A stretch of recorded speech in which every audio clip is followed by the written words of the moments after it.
Hello and welcome all to the next video of oral medicine and radiology. हम लोग oral manifestations of systemic diseases पढ़ रहे हैं। उसमें अब हम लोग पढ़ेंगे ब्लीडिंग एंड क्लॉटिंग डिसऑर्डर्स। ठीक है, अभी तक हमने ब्लड डिसऑर्डर्स रिलेटेड डिजीज के पढ़े हैं ओरल मैनिफेस्टेशन। अब हम लोग पढ़ेंगे bleeding and clotting disorders related disease के ओरल मैनिफेस्टेशन। तो सबसे पहला है हमारा परप्यूरा।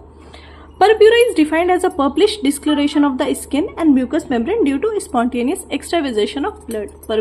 परप्यूरा में क्या होता है? पर्पलिश डिस्कलरेशन होता है स्किन का एंड म्यूकस मेम्ब्रेन का due to spontaneous extravasation of blood. ठीक है, एक्स्ट्रावेजेशन में क्या होगा? एक्स्ट्रावेजेशन मतलब होगा कि जो ब्लड है या फ्लूइड है ना वो लीक आउट कर रहा है वेजल्स के बाहर। तो ये दो टाइप के होते हैं, non thrombocytopenic purpura and thrombocytopenic purpura, है ना। परप्यूरा दो टाइप के होंगे। अब हम लोग इसका ओरल मैनिफेस्टेशन देखते हैं।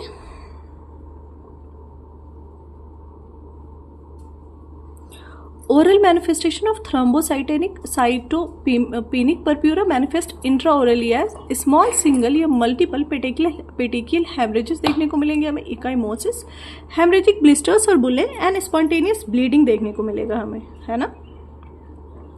In the mouth, the thrombocytopenic lesions are usually on the soft tissue and most susceptible to trauma, such as buccal mucosa पे, चिक पे, बकल म्यूकोजा पे है तो चिक बाइट होने के चांसेस है। Junction between the hard and soft palate in denture wearing subjects और द जिंजाइवा। थ्रोम्बोसाइटोपेनिया में क्या हो रहा है? एक तो लीजन्स जो है ना वो सॉफ्ट टिश्यू पे हो रहे हैं और ट्रॉमा के लिए बहुत ससेप्टिबल है। Extravasated blood is gradually resorbed over a period of few days. जो ब्लड लीक आउट हो रहा है वो खुद ही ठीक हो जाएगा कुछ दिनों में, but in larger resolutions will take longer. In case of haemorrhagic blisters the overlying epithelium may slow and resulting erosion may become secondary infected.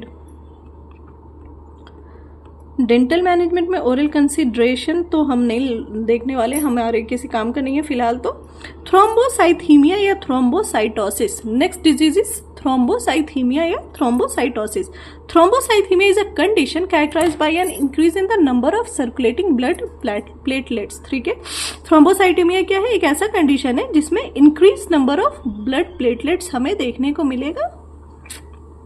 Type क्या है? Primary thrombocythaemia, secondary thrombocythaemia, et cetera et cetera. इसका हम लोग देखते हैं clinical features and oral manifestation. No gender age predilection होगा हमारा। Bleeding होगा जीआई में, जीनाइटो यूरिनरी ट्रैक्ट में ब्लीडिंग, सीएनएस में bleeding into the skin. Oral manifestation क्या है? Spontaneous gingival bleeding. Petechiae are rare. Excessive and prolong bleeding also frequently occurs during dental extraction. ये हुआ आपका थ्रोम्बोसाइथीमिया या थ्रोम्बोसाइटोसिस का oral manifestation. Next is von Willebrand disease. This is important. Von Willebrand disease is important, ये देखते हैं हम लोग। Von Willebrand disease, VWD। Von Willebrand disease is an autosomal dominant bleeding disorders caused by an abnormality of von Willebrand factor. ठीक है, ये एक autosomal dominant bleeding disorder है, also known as pseudohaemophilia, also known as pseudohaemophilia, vascular haemophilia या vascular purpura. इसे हम लोग pseudohaemophilia, vascular haemophilia या वेस्कुलर परप्यूरा भी बोलते हैं। First describe by Erik Adolf von Willebrand. सबसे पहले इसे एरिक एडोल्फ वॉन विलेब्रांड ने डिस्क्राइब किया था। होता है कैसे? ये results from both qualitative and quantitative defects of von Willebrand factor. नाम से ही डिजीज है, इस फैक्टर की ही बात है। Von Willebrand factor is required for both platelet adhesion to endothelium and factor 8 activation. Thus deficiency of this affect both bleeding and clotting. Von Willebrand factor जो है वो क्यों, इसका क्या काम है? इसका काम है प्लेटलेट का एडहेशन कराना एंडोथेलियम पे एंड फैक्टर 8 का एक्टिवेशन कराना। इसीलिए जब डिफिशियंसी हो जाएगी इस फैक्टर की तो ब्लीडिंग एंड क्लॉटिंग दोनों अफेक्ट होगा। तो ओरल मैनिफेस्टेशन क्या है वॉन विलेब्रांड फैक्टर डिजीज का? जिंजाइवल ब्लीडिंग होगी स्पॉन्टेनियस आफ्टर ब्रशिंग, स्पॉन्टेनियस या after brushing, and prolonged excessive bleeding after extraction. Prolonged excessive bleeding होगी एक्सट्रैक्शन के बाद।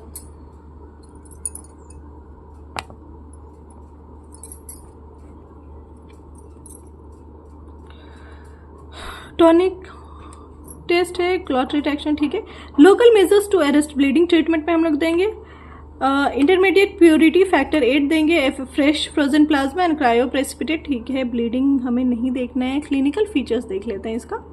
6 female is more affected than male, mucosal bleeding देखने को मिलेगा, सॉफ्ट टिश्यू का हैमरेज होगा, एक्सेसिव ब्लीडिंग आइदर स्पॉन्टेनियसली या माइनर ट्रॉमा के बाद, bleeding of nose, skin, GIT and menorrhagia देखने को मिलेगा हमें। Next is haemophilia. Haemophilia is important.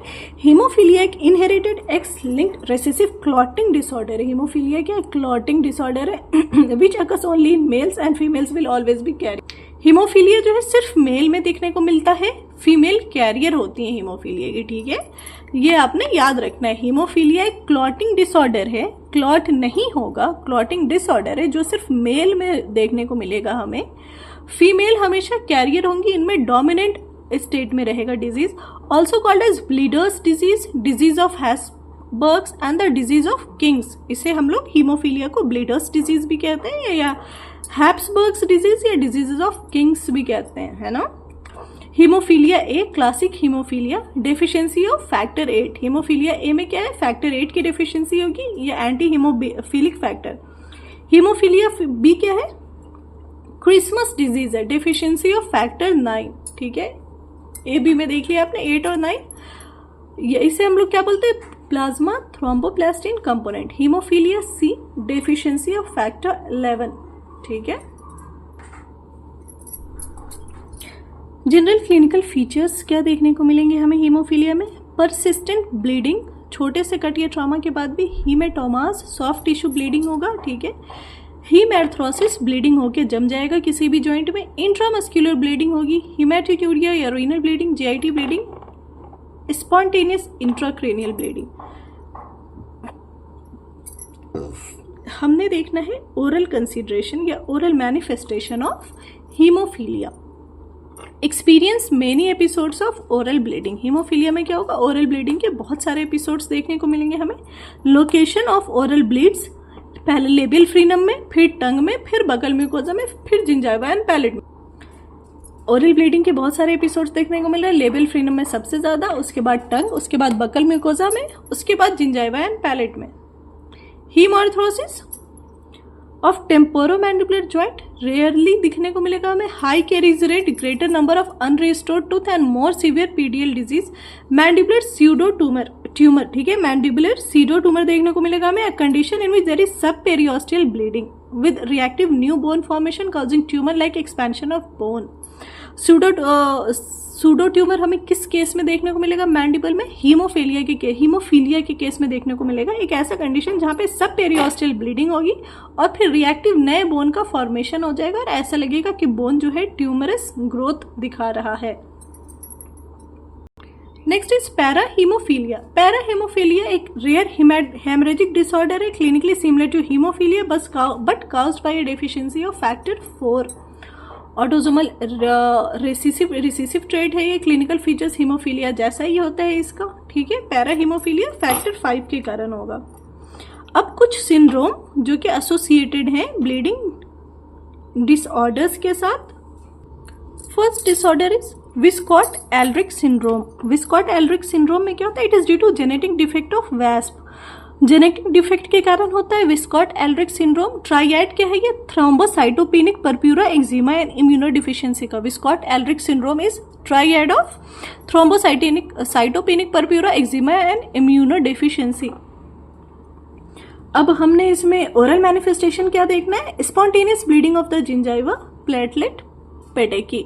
Features of thrombocytopenia is petechiae, purpuric rash, epistaxis, ठीक है। Next is Bernard Soulier syndrome. Bernard Soulier syndrome it is bleeding gums. इसमें bleeding gums होगा, ये usually जो है इनहेरिटेड है, यूजुअली ऑटोजोमल रिसेसिव है। Bleeding abnormality characterised by prolong bleeding time and large platelets and thrombocytopenia, ठीक है। Bleeding time prolong हो जाएगा। डेफिशिएंसी ऑफ ग्लाइकोप्रोटीन, ठीक है, the receptor for VWF, von Willebrand factor. Bleeding gums इसमें देखने को मिलेगा हमें ओरल मैनिफेस्टेशन में। अब शॉर्ट में एक हम लोग देखने वाले हैं protocol for management of patients with bleeding and clotting disorders, ठीक है, प्रोटोकॉल फॉर मैनेजमेंट हम लोग नहीं देखेंगे क्योंकि हमें सिलेबस में ट्रीटमेंट नहीं दिया गया है, बस ओरल मैनिफेस्टेशन दिए गए हैं, तो इसमें हम लोग फालतू बहुत ज़्यादा समय नहीं लगाएंगे, बस छोटे में देख लेते हैं, स्मॉल में। If body is not able to restore this required level of platelet then platelet transfusion may be required prior to dental extraction या अदर ओरल सर्जरीज। इसके बाद हम लोग फट से इसका MCQ का वीडियो और आंसर वीडियो दोनों इसी में आगे दिखाएंगे। 1 unit of platelets should raise the count by around 10,000 cubic per mm। 6 unit of platelets are commonly infused at a time. कितना प्लेटलेट देते हो आप? 6 यूनिट ऑफ प्लेटलेट पेशेंट को दोगे।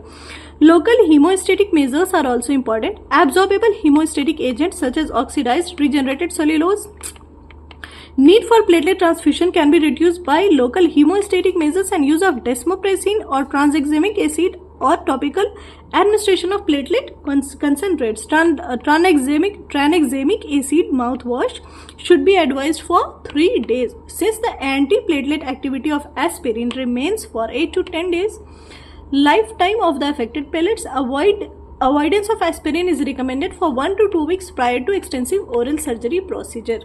ठीक है, अब हम लोग फट से इसका MCQ देखते हैं।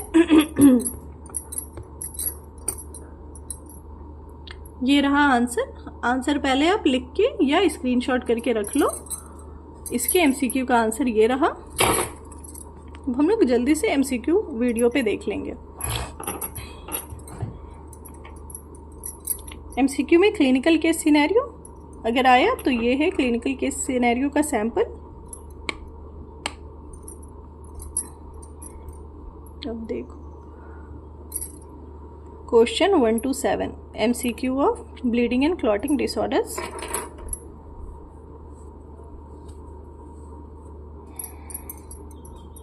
हमें बस ओरल मैनिफेस्टेशन देखना है ना।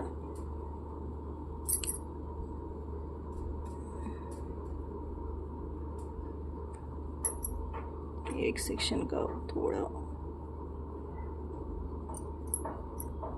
Question 8 to 11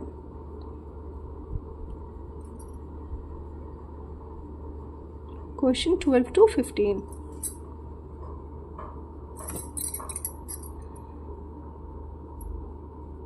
question 16 to 20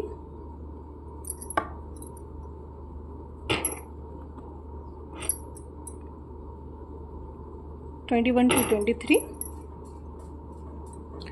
24 to 27